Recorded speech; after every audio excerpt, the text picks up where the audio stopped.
नमस्कार। History speaks इतिहास बोलता है कार्यक्रम में आप सभी का स्वागत है। मैं हूं मनीषा राणा। तो चलिए जानते हैं आज यानी 17 अप्रैल की महत्वपूर्ण और रोचक घटनाओं के बारे में। आज के ही दिन वर्ष 1815 में इंडोनेशिया के तंबोरा ज्वालामुखी विस्फोट से 1 लाख से अधिक लोगों की मौत हुई थी। वर्ष 1895 में चीन और जापान के बीच शिमोनोसेकी समझौता हुआ था। वर्ष 1899 में कोलकाता में पहली बार पनबिजली आई थी। वर्ष 1941 में द्वितीय विश्व युद्ध के दौरान यूगोस्लाविया ने जर्मनी के सामने आत्मसमर्पण किया था। वर्ष 1946 में सीरिया ने फ्रांस से स्वतंत्रता की घोषणा की। वर्ष 1970 में अपोलो 13 मिशन के अंतरिक्ष यात्री सुरक्षित पृथ्वी पर लौटे थे। वर्ष 1971 में मिस्र, लीबिया और सीरिया ने यूनाइटेड अरब स्टेट संघ बनाने की घोषणा की थी। वर्ष 1977 में स्वतंत्र पार्टी का जनता पार्टी में विलय हुआ था। वर्ष 1982 में कनाडा ने अपना नया संविधान अपनाया था। वर्ष 1983 में SLV-3 रॉकेट ने दूसरा रोहिणी उपग्रह पृथ्वी की निकट कक्षा में स्थापित किया था। वर्ष 1986 में नीदरलैंड और सिसिली के बीच शांति बहाल करते हुए युद्ध की स्थिति समाप्त हुई थी।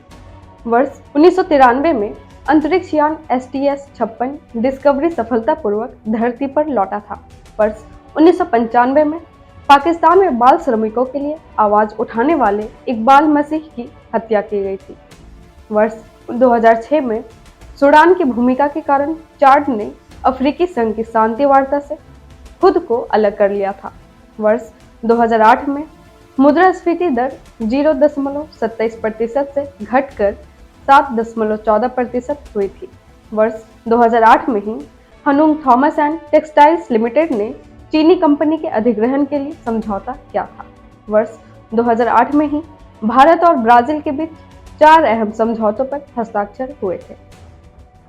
इसके साथ ही चले जानते हैं आज के दिन जन्मे उन प्रसिद्ध व्यक्तियों को। आज के ही दिन वर्ष 1941 में संत आसाराम बापू का जन्म हुआ था। वर्ष 1947 में श्रीलंका के दिग्गज क्रिकेटर मुथैया मुरलीधरन का जन्म हुआ था। वर्ष 1961 में भारत के प्रसिद्ध बिलियर्ड्स और स्नूकर खिलाड़ी गीत सेठी का जन्म हुआ था। इसके साथ ही एक नजर डालते हैं आज के दिन हुए निधन पर और उन प्रसिद्ध व्यक्तियों को याद करते हैं।